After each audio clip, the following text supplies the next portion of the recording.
Hi, and welcome to this presentation on the structure and function of the cardiovascular system. We will explore the main role of the cardiovascular system in the body, and we will examine the basic anatomy of the heart, pericardium, heart valves, and blood vessels. The heart is a blunt cone shape, approximately the size of a fist. It lies in the thoracic cavity between the lungs and above the diaphragm. The heart, trachea, esophagus, and associated structures form the mediastinum, which separates the two lungs. The heart sits, as you can see, at an oblique angle, with the apex of the heart directed anteriorly and slightly inferiorly, and the base directed posteriorly and slightly superiorly. The apex is also directed to the left, resulting in approximately 2/3 of the heart's mass lying to the left of the sternum. This becomes important to know when we start looking at chest X-ray interpretation. The main role of the heart is to pump blood around the body to deliver oxygen and nutrients to the cells and to remove waste products. Remember that this makes up the gas transport phase of the respiration process. The right side of the heart receives deoxygenated blood from the systemic circulation and pumps it through the lungs where it is oxygenated. The left side of the heart receives oxygenated blood from the lungs and pumps it round the body for delivery to the cells. The heart wall is made up of the pericardium, the myocardium, and the endocardium. The pericardium, also known as the pericardial sac, covers the heart and has two distinct components. The tough, fibrous connective tissue outer layer is called the fibrous pericardium. It prevents overdistension of the heart and anchors it within the mediastinum.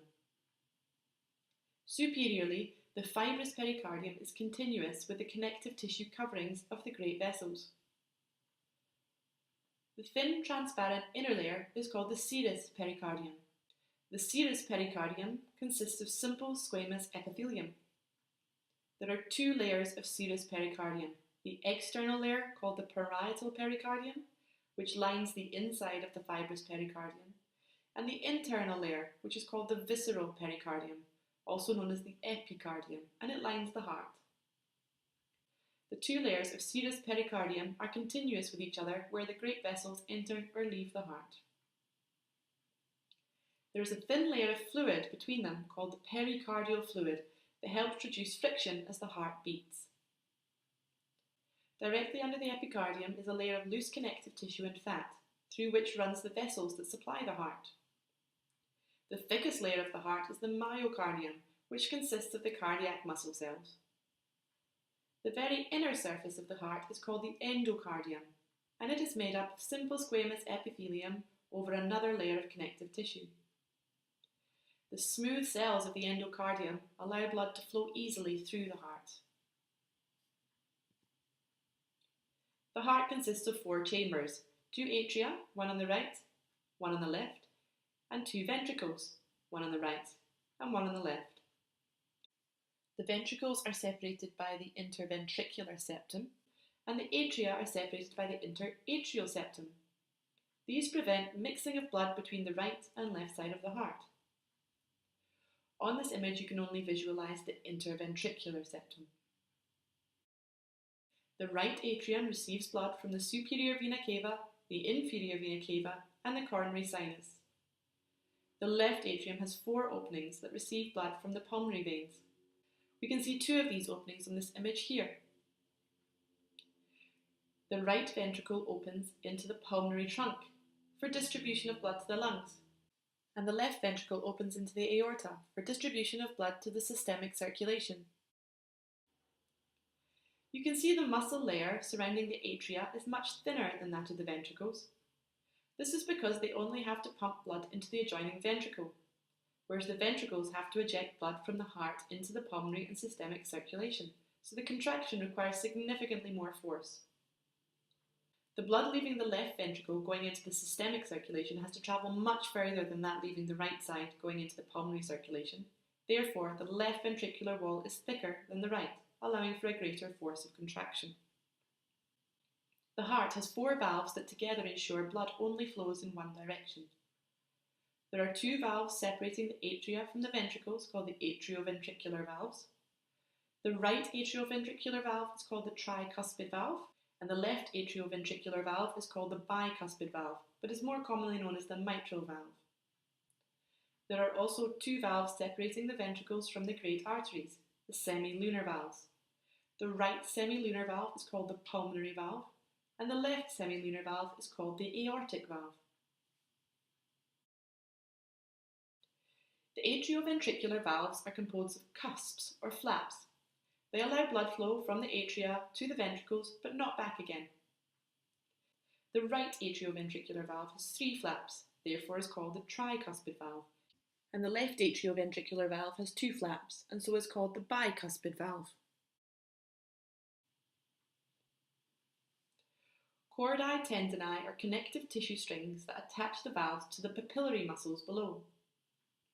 The papillary muscles contract with the ventricles and so prevent the valves from opening backwards into the atria with the increased pressure within the ventricle during contraction. When the pressure in the atrium exceeds the pressure inside the ventricle, the valve will open, allowing blood to flow from the atria through to the ventricles. When the pressure inside the ventricle exceeds that inside the atria, the valve will snap shut. Semilunar, meaning half moon-shaped, refers to the shape of each of the three cusps on the semilunar valves. The free inner borders of these cusps meet in the centre of the artery to block blood flow back into the heart. As the pressure inside the ventricle exceeds pressure in the artery during ventricular contraction, the valves open and allow blood flow into the artery. When blood starts to flow back towards the ventricles because pressure in the arteries now exceeds the pressure in the ventricles, the blood pushes them closed and they meet in the middle, blocking blood flow. From the heart, blood flows into the arteries, which then become arterioles, then capillaries where gas exchange occurs, either to pick up oxygen and offload carbon dioxide in the lungs, or offload oxygen and pick up carbon dioxide in the rest of the body. These capillaries then join to form venules, which become veins, and return the blood back to the heart. Blood vessels consist of three layers of tissue. Let's look at these three layers in more detail. The tunica intima, the innermost layer, consists of those same endothelial cells that are continuous with the endocardium of the heart. They are surrounded by a basement membrane and then a layer of elastic tissue. Although you will notice that veins do not have the elastic membranes that arteries do, but they do have valves present in their lumen, which we will talk about a bit later on. The tunica media, the middle layer, consists of smooth muscle cells arranged circularly and another layer of elastic tissue.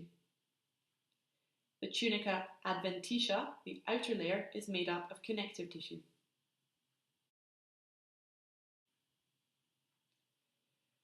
The arteries and arterioles' main role is to transport blood to the capillaries.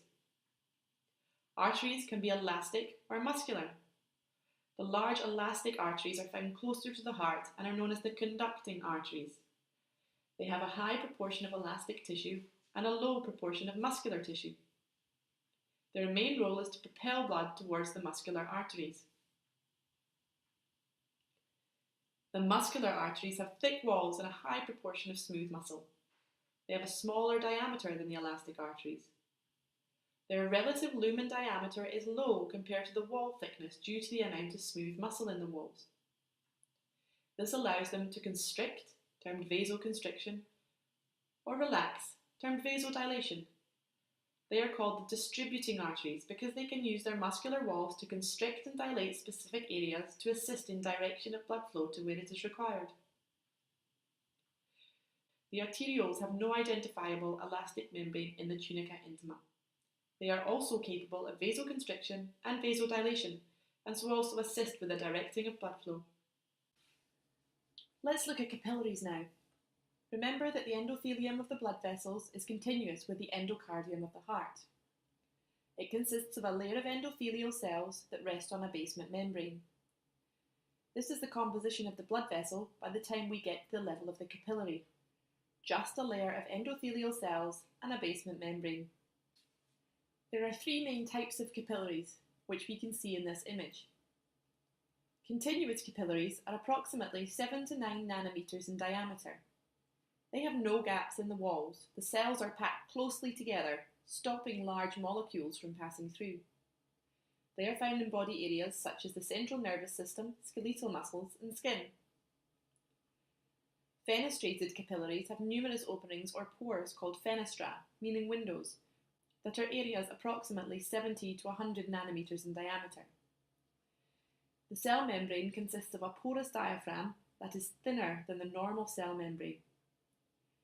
This creates a highly permeable capillary wall, useful in areas such as the intestine and the kidney. Sinusoidal capillaries are larger in diameter than continuous and fenestrated capillaries. They too have fenestra, but these are larger than those in fenestrated capillaries. They occur where there is a need for large chemicals to cross their walls, such as in the liver, spleen, and parts of the endocrine system. So some capillaries don't allow cellular or large molecule movement out of the capillaries, and some offer little restriction to movement out of or into the capillary. So why is this? Well, the main role of the capillaries in high metabolic areas is to exchange nutrient and waste products, whereas in the skin it has a large role in temperature regulation, with heat loss resulting from the flow of a large volume of blood close to the surface of the skin. A different task in the body, so a different structure. From the capillaries, the blood flows into the venules, which have a similar structure to the capillaries. They have a very thin muscle layer and no tunica adventitia, so they can allow some nutrient exchange. The small veins have a thin muscle layer and a thin tunica adventitia, and their role is to transport blood to the larger veins. The medium and large veins' main role is to return blood to the heart. The predominant layer in the vein is the tunica adventitia. Vein valves are also found in medium veins, and these help to prevent blood flowing backwards through the circulatory system. They consist of two flaps that function like the semilunar valves of the heart, allowing only unidirectional blood flow. They prevent blood pooling anywhere in the body, encouraging forward movement only. They are greater in number in the lower limbs compared with the upper limbs, as blood is more likely to pool in the lower limbs.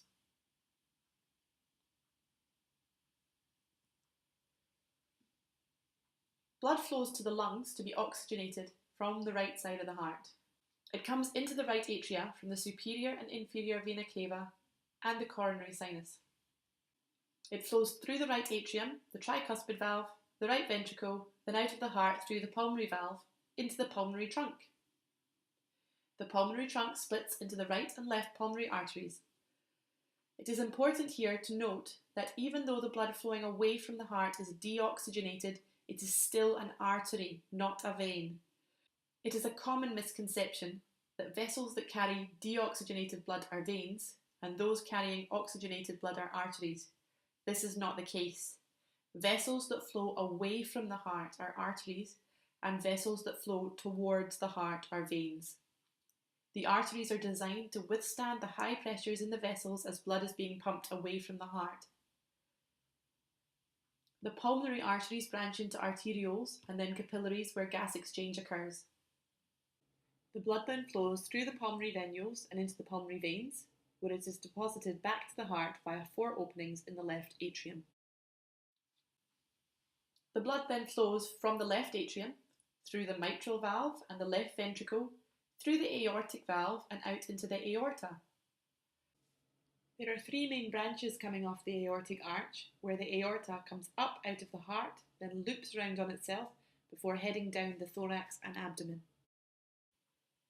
The brachiocephalic, also known as the innominate artery, branches off first.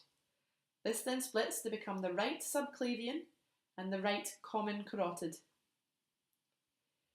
The left common carotid arises next from the aorta, and then the left subclavian.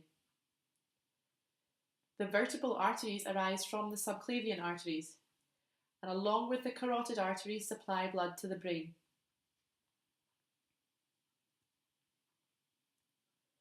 The subclavian arteries become the axillary, then brachial arteries, before branching into the radial and ulnar arteries, and they supply all the blood to the upper limbs.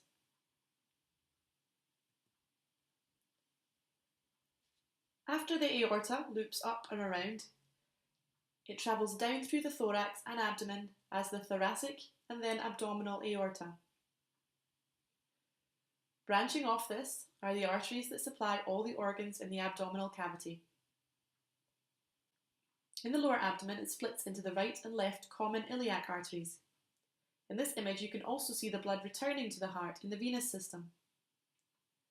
The largest veins are the superior vena cava, which deposits blood back into the heart from the upper body, and the inferior vena cava, which we see here running up alongside the aorta. This deposits blood back into the heart from the lower body.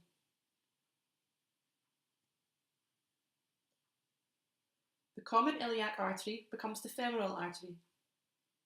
This splits into the deep femoral and the superficial femoral artery. The superficial femoral artery becomes the popliteal artery at the knee before splitting into the tibio-peroneal trunk and anterior tibial artery, which supply blood to the legs. The coronary circulation is the blood circulation that supplies the myocardium. The left and right coronary arteries arise at the base of the aorta. The right coronary artery supplies the right side of the heart, and the left coronary artery splits into the left anterior descending artery and the circumflex artery, which supply the left side of the heart. That concludes this presentation on the structure and function of the cardiovascular system. Our next presentation will look at the physiology, so you will understand how it all works.